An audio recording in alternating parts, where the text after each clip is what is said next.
It's just like, Yeah. Scar in The Lion King. We wanted to be Scar. We wanted to play that character, and it was so Scott. fun. You're muffin. You're muffin. You're Oh my god.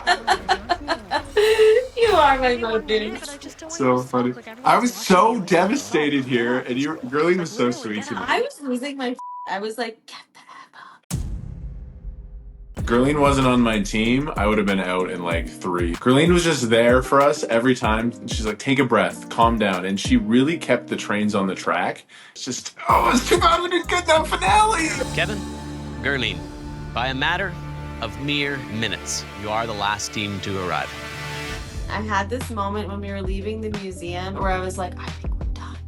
I don't know. Like, I just felt something in my heart. And then when we got to the mat, it was horrible. But also, there was a sense of relief. It was really hard to take. It was really devastated hard. for a while, but now that it's subsided, I think the universe wanted to keep my ego in check. I won Big Brother, and they're like, no, we can't give this kid 2. That would just be too much. Yeah. Kevin and Gerline, you have been U-turned by your fellow racers. Damn.